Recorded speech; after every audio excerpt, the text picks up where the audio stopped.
Hello বন্ধুরা, কেমন আছেন আপনারা?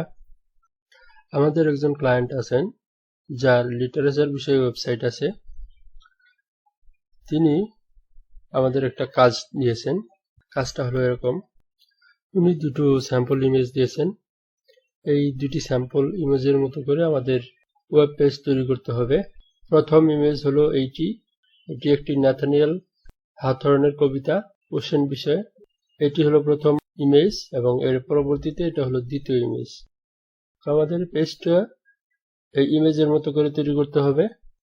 ব্যাকগ্রাউন্ডের ছবি হয়তো আপাতত না দিলেও চলবে, কারণ আমাদের স্কিল ওই লেভেলে এখনো আসেনি। কিন্তু আমাদের কবিতাটা, আমাদের লেখাটা ঠিক মতো করতে হবে। তো এই কাজটা আমরা দুইটি পর্বে করব। আজকে হলো তার প্রথম পর্ব। তাহলে আমরা কাজ শুরু করে দিই। কোড এডিটরে যাওয়া যাক। এই হলো আমাদের কোড এডিটর। প্রথমে আমাদের একটি ফাইল তৈরি করতে হবে। আজকের বিষয় হলো লাইন ব্রেক এবং ফাইলের নাম হবে linebreak.html। তো কবিতাটা আমার কাছে টেক্সট আকারে আছে। তো এই হলো কবিতাটি, টেক্সট ফাইলে আছে। তো আমাদের পুরোপুরি কবিতাটি লেখার দরকার নাই, শুধু কপি পেস্ট করলেই চলবে। সেই জন্য আমি পুরো কবিতাটি কপি করলাম এবং কোড এডিটরে পেস্ট করলাম। কবিতাটি আমরা কপি করেছি, কিন্তু পেস্ট করার আগে আমাদেরকে HTML এর বয়লার কোড নিতে হবে এবং সেটা এইভাবে। এখন টাইটেল দিব কি, ধরলাম টাইটেলের নাম হলো the poem about the ocean. এখন এখানে বডির ভিতরে আমরা কন্টেন্ট যেটা টেক্সট ফাইল থেকে কপি করেছি সেটা পেস্ট করলাম, সেভ। এখন দেখি আমাদের আউটপুট কি। আমাদের ফাইল এক্সপ্লোরারে যেতে হবে এবং ফাইলের নাম হলো লাইন ব্রেক, ডবল ক্লিক। তো দেখুন আমরা কিভাবে কপি করলাম আর রেজাল্টটা কিরকম আসলো। কিন্তু আমাদের রেজাল্টটা নিতে হবে এই ফাইলের মতো। সেটা কিভাবে করব? প্রথম ডিউশনটা শুরু করা যাক হেডিং 1 এর মাধ্যমে।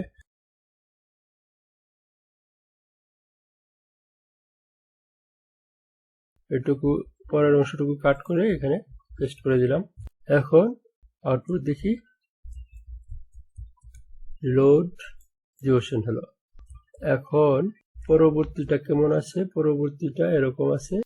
এটা আমরা নিব হেডিং 2। সেজন্য কিভাবে করব, এটা পুরোটা সিলেক্ট করি। প্রথম h2 ব্রেকেট শেষ, পরের অংশ কাট করে পেস্ট করলাম। এখন আমরা আউটপুট দেখি। এটাকে সহজ করার জন্য আমরা এইভাবে করে নিই। এখন ডান পাশে আমরা কোড লিখব। এখন এটাকে রিলোড দেই। এটা h2 হয়ে গেল। তারপর কি করব, এখানে আমরা তো প্যারাগ্রাফ শিখেছি, তো এখানে প্যারাগ্রাফ নিলাম। এই পরের ট্যাগটুকু কাট করলাম, এখানে পেস্ট দিয়ে দিলাম। এটা একটু দেখতে সুন্দর দেখাবার জন্য একটু ট্যাব দিয়ে দিলাম। এই স্পেসের কিন্তু কোনো ভ্যালু নেই। Save, reload. প্যারাগ্রাফটা তো লিখলাম, পরবর্তী প্যারাগ্রাফগুলোও লিখি। পি, এই অংশটা কাট করলাম, এখানে পেস্ট করলাম, এখানে একটা ট্যাব দিয়ে দিলাম। তারপর এই ট্যাবটা দেওয়ার কারণ কিন্তু আমার এই শুরুর পি ট্যাগ এবং শেষের পি ট্যাগ যেন সুন্দরভাবে দেখা যায়। আচ্ছা, পরবর্তীতে আমরা এগেইন পরের শুরুর ট্যাগটি কপি এবং পেস্ট করলাম, পরের যে ট্যাগ প্যারাগ্রাফ শেষে সেটা পেস্ট করলাম এবং এটা ট্যাব দিয়ে দিলাম। দেখি আউটপুট এই অবস্থা। এখানে একটি পি ট্যাগ দিলাম এবং শেষের ট্যাগটি কাট করে নিচে পেস্ট করে দিলাম এবং এখানে ট্যাব দিয়ে দিলাম। কিন্তু দেখুন এটার আউটপুটটা দেখি এবং সোর্সটা দেখি। দেখুন আমাদের সোর্সটা এখানে আছে এবং ডান পাশে আমাদের কোডটা আছে, কিন্তু এখনো কিন্তু আমাদের স্যাম্পলটার মতো হয়নি।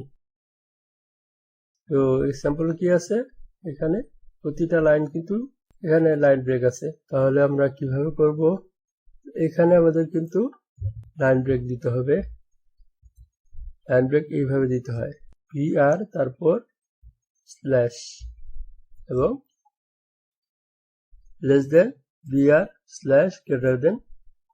এটার কিন্তু কোনো এন্ডিং কোনো ট্যাগ নেই। তাহলে কপি করলাম এটা লাইন ব্রেক এবং এখানে পেস্ট দিয়ে দিলাম, তারপরে আবার এটা পেস্ট দিয়ে দিলাম, তারপরে লাইনে পেস্ট, এই লাইনের দরকার নেই। সেভ, এখানে এটা রিলোড দিই। এখন এটার সোর্সটা একটু দেখি। তো এখানে আমার আর ব্রেকের দরকার নাই, যেহেতু প্যারাগ্রাফের এন্ডিং ট্যাগটা একটা গ্যাপ অলরেডি তৈরি করেছে এখানে। তো পরের গুলো কমপ্লিট করি। Break, break, line break, break, break, break, line break, line break, line break, save. এখন রিলোড দিই। রেজাল্টটা অনেকটা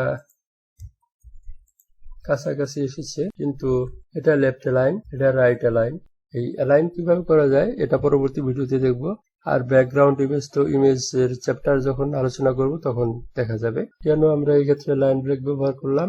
এখানে যদি প্যারাগ্রাফ ব্যবহার করতাম তাহলে কিন্তু অনেক স্পেস এসে যেত। এখানে যেমন একটা লাইনের এক্সট্রা স্পেস আছে প্যারাগ্রাফের জন্য, প্রতিটা লাইনের পর একটি করে এক্সট্রা লাইনের স্পেস আসতো প্যারাগ্রাফ দেওয়া হলে প্রতিটি লাইনে। তো এই কারণে আমাদের লাইন ব্রেকের দরকার হয়, প্যারাগ্রাফ দিয়ে সব ক্ষেত্রে কাজ হয় না। আশা করি লাইন ব্রেক এবং প্যারাগ্রাফের ডিফারেন্সটা বুঝতে পেরেছেন। আজকে এই পর্যন্তই, ধন্যবাদ। আবার দেখা হবে।